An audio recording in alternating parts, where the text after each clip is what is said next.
Olá, pessoal. A gente está começando com esse vídeo, o Vila Morena, Debate de Ideias em Portugal. Estou aqui com Marcos Lacerda, autor do livro Sociedades Tecnociências de Mercadorias. Olá, Marcos, tudo bem? Olá, André, tudo bem? Tudo bem. Nós vamos agora conversar um pouco sobre o autor, que é introduzido no livro do Marcos Lacerda, que é chamado Hermínio Martins. Alguns de vocês conhecem, a maioria não conhece. Então a gente vai começar a apresentar quem é ele. Marcos Lacerda, quem é Hermínio Martins? Qual é o contexto de surgimento da obra dele? O que foi que ele escreveu?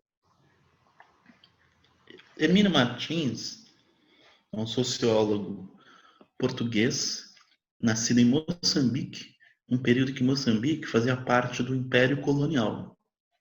Ele nasceu em 34, né? E se formou em Moçambique. Então a primeira formação dele se dá na época, no chamado Liceu Salazar, cujo nome, obviamente, está relacionado ao então ditador português que comandava o Estado Novo, né? E o Hermínio Martins teve essa primeira formação lá em Moçambique, no Liceu Salazar, com um conjunto de jovens estudantes que viriam a ser personagens centrais da cultura portuguesa, e não só, né? A gente vai tratar deles em outro momento do nosso podcast, né? Mas então ele nasceu nesse contexto. Lá ele tem a primeira formação. Essa primeira formação está associada a, sobretudo, estudos marxistas e de um marxismo francês, né? Mas não apenas. No momento posterior, já na década de 50 e 51, Hermínio, impedido de voltar a Portugal por conta da polícia repressora do Estado Novo, a PIDE, ele segue para a Inglaterra. Na Inglaterra, ele passa a ter como interlocutores principais filósofos da ciência, sociólogos e antropólogos. Talvez os nomes mais importantes e mais conhecidos entre os vários que tiveram ele como interlocutor, né, são o de Norbert Elias, o do Karl Popper e o do Ernesto Gelder. É nesse momento que se dá, digamos assim, a sua maturação intelectual, a sua maturidade intelectual propriamente, e onde ele começa a construir o que vai ser os seus principais eixos de análise reflexiva. Sociologia da ciência e filosofia da ciência nesse momento.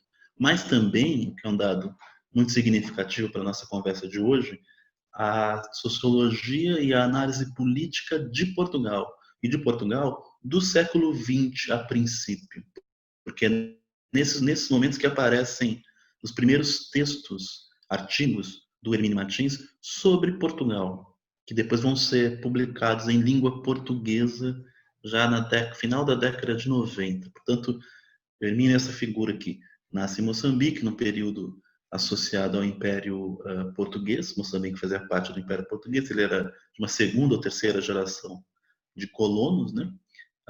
Impedido de seguir para Portugal, vai para a Inglaterra. Na Inglaterra tem a sua formação acadêmica, a sua maturidade intelectual propriamente, porque ele passa a se envolver, se interessar por essas áreas associadas à filosofia e sociologia da ciência, e passa a ter contato com esses grandes autores, né, que são seus alguns parceiros até de geração, e ali começa a construir o que vai ser, digamos assim, um esboço do seu pensamento.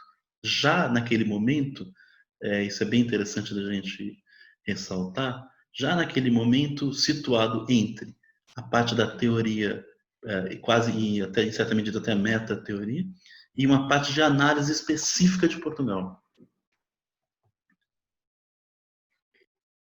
Então, ele, por enquanto, a gente já está sabendo que ele tem um contexto, ele nasce no contexto de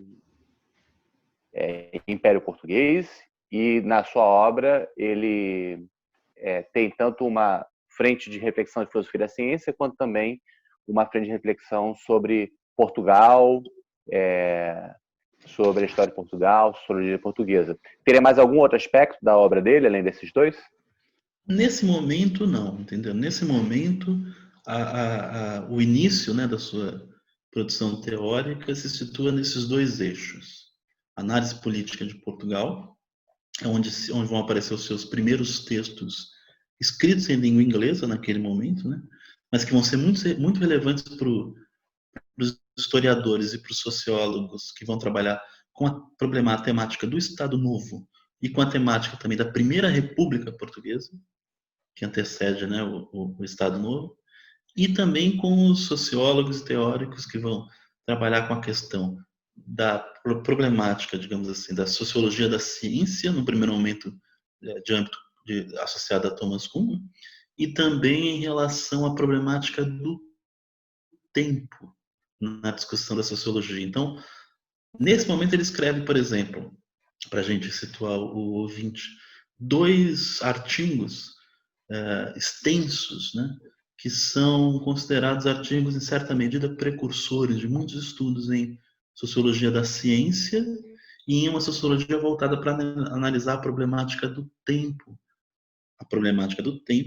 associada às discussões do que viria a ser, do que era naquele momento a sociologia mais associada à microsociologia. Estavam surgindo surgindo não, na verdade a palavra certa não é estavam surgindo, estavam se consolidando no campo sociológico, vertentes associadas à sociologia, à microsociologia, sociologia interacionista, etc., ao interacionismo simbólico, mas se consolidando naquele ambiente, ao menos em inglês, né? E a discussão do tempo era muito frequente, também no âmbito da discussão da teoria social no sentido mais amplo, né? Tem a questão do estruturalismo, da teoria dos sistemas, e assim por diante. Mas, nesse momento, tem 2 ensaios que ele escreve, 2 artigos extensos, né? Que são considerados, em certa medida, precursores de alguns desses estudos. O primeiro é a Revolução Kuhniana e suas implicações para a teoria social, e o segundo, Tempo e Teoria em Sociologia, ambos na década de 70, o primeiro em 72, o segundo em 74. Um pouco antes disso, no final da década de 60, ele está publicando artigos sobre Portugal. Então, tem um artigo sobre o Estado Novo, tem um artigo que analisa com mais minúcia a singularidade da Primeira República Portuguesa. A gente vai tratar disso também em outro momento do podcast, mais propriamente em relação à história política de Portugal, porque ela é muito específica, né? Embora haja pontos de contato com o Brasil, né? O próprio termo Estado Novo é muito curioso, né? Porque nós tivemos também o nosso Estado Novo varguista, né? Com aproximações até de concepções de política autoritária, né? Enfim, dentro, evidentemente, do movimento internacional mais amplo, mas enfim. Então, é nesse momento que você tem um conjunto de artigos que já demarcam, em certa medida, o que vai ser o desenrolar, o primeiro contorno, mas muito consistente já, da obra do Hermínio Martins. Nos próximos 2 episódios, a gente vai tratar tanto da recepção crítica da obra dele, quanto também do contexto de nascimento, desenvolvimento, formação do Hermínio, os cruzamentos que ele tem com outros intelectuais e outras expressões culturais de Portugal, não é isso? Isso. A gente vai tratar dessa questão a gente vai mostrar de que maneira eu tentei situar a obra do Hermínio no âmbito do contexto do campo intelectual português e do debate de ideias de Portugal, que é o título, inclusive, do nosso podcast. Então, a gente vai entrar nessa discussão e vai ver de forma surpreendente, em certa medida, a biografia do Hermínio e até mesmo a sua obra converge assim, com questões centrais do pensamento português, mas ainda não é o momento, digamos assim. Nesse momento ele está construindo, digamos assim, o seu pensamento, mas já de forma muito interessante, porque são artigos que até hoje são estudados e são referências, não só para a sociologia portuguesa, mas também, talvez até sobretudo, para a sociologia britânica, porque ele teve um papel importante na sociologia britânica, né? A sua formação, como eu disse antes, a sua maturidade intelectual se dá no contexto inglês, né? Onde ele, de 51 até a década de 90, mais ou menos, né? ele permanece como professor, como teórico, né?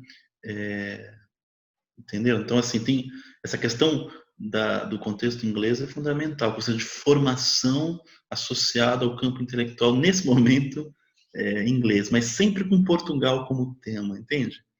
Sempre com Portugal presente como tema, sempre. E sempre com a condição de exilado também como tema. Então, ele nunca foi necessariamente um sujeito que saiu de Portugal, na verdade, do Império, né? Portanto, de Moçambique, fazia parte do Império colonial. É preciso ressaltar isso. O Império colonial era um corpo político só institucional, era um corpo político só institucional. E ele saiu desse Império português, mas a questão de Portugal, a relação com o país e por extensão com a Europa Mediterrânea, entende? Sempre se manteve, sempre se manteve. Portanto, a condição de exilado é frequente o impulso para pensar Portugal é constante, ao lado, novamente, voltando do impulso mais propriamente teórico e metateórico, portanto desvinculado de contextos, né, políticos, históricos, nacionais, digamos assim. Do pouco que já conversamos hoje, dá para perceber que é um intelectual interessante. A gente está falando intelectual português e as pessoas já iriam esperar que estaria falando somente de Portugal. Já vimos cruzamento com o mundo inglês e mais ainda, o Portugal, um intelectual português que está conectado de uma forma bastante simbiótica com a história de Portugal, com o pensar em Portugal e, ao mesmo tempo, e isso vai ficar muito claro mais lá para frente, estudando as sociedades de tecnociências de mercadorias, inteligência artificial, singularidade. Então, ele conecta pontas que normalmente a gente não vê conectadas no mesmo pensador. Perfeito, porque esse é o perfeito, porque esse é o terceiro elemento, porque a gente tem, né, o pensamento sobre Portugal, a gente tem a sociologia e filosofia da ciência, cuja formação se dá no âmbito inglês, né? E a gente tem um terceiro elemento, que é o interesse na sociologia e filosofia das tecnociências, que é o interesse no tema contemporâneo por excelência, né, da consolidação e espraiamento das tecnologias da informação em todas as dimensões da vida humana.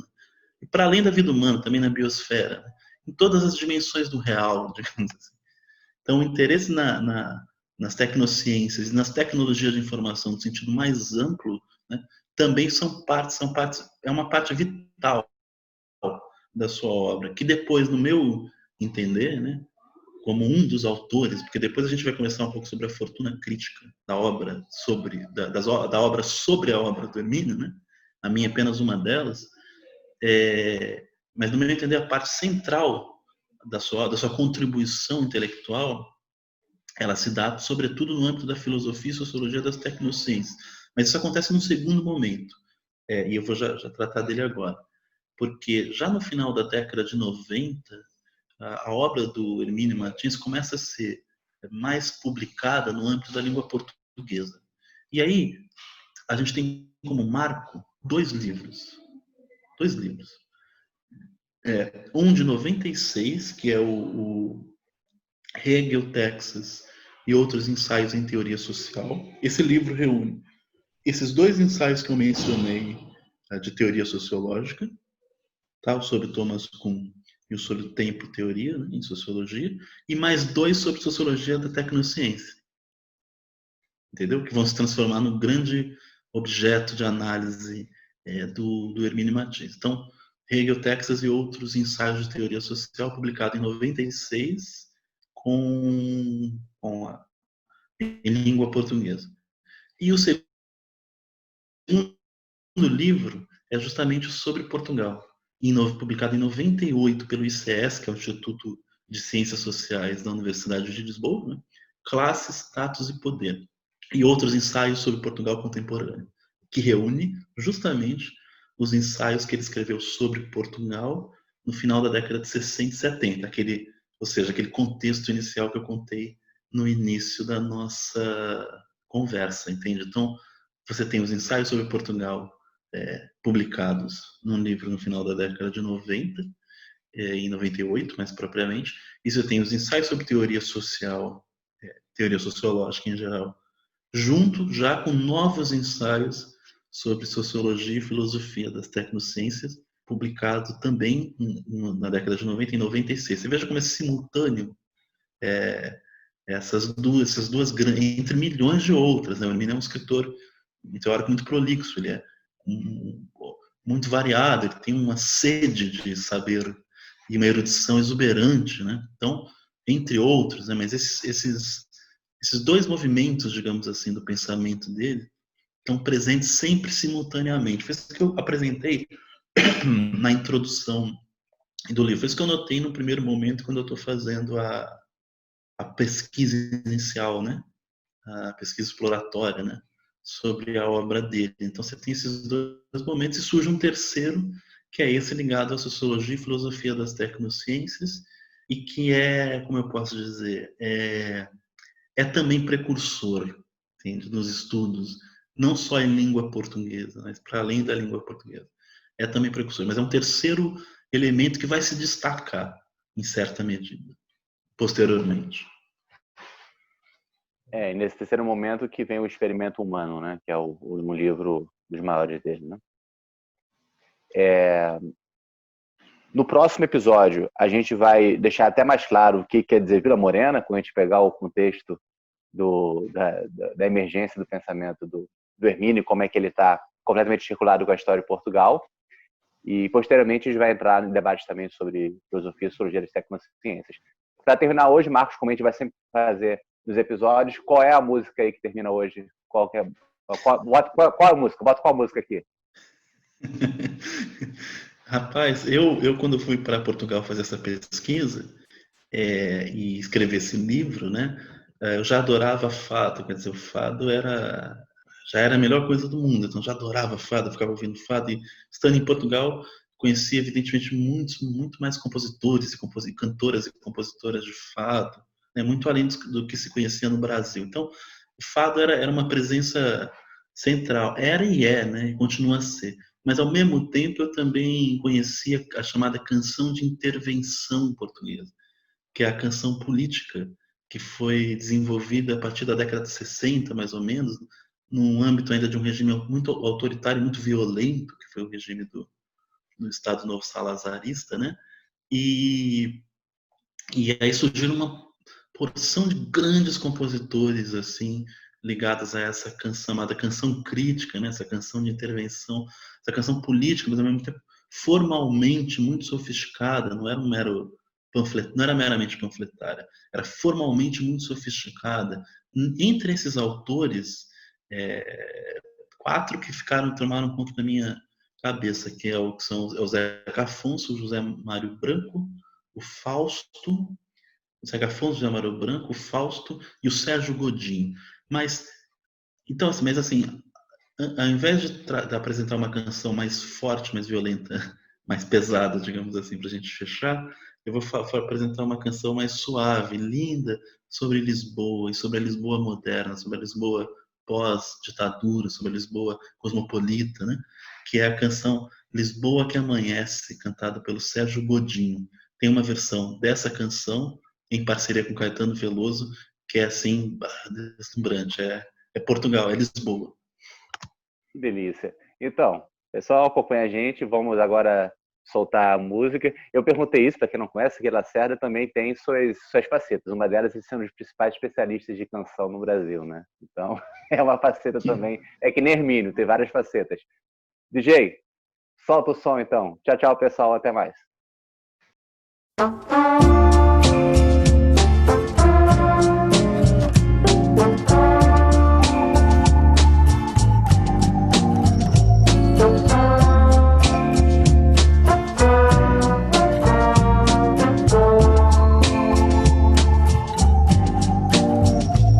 Cansados vão os corpos para casa dos ritmos imitados de outra dança.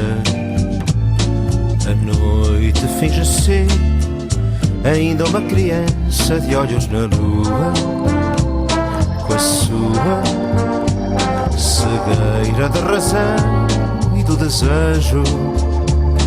A noite é cega e as sombras de Lisboa são da cidade branca, escura face.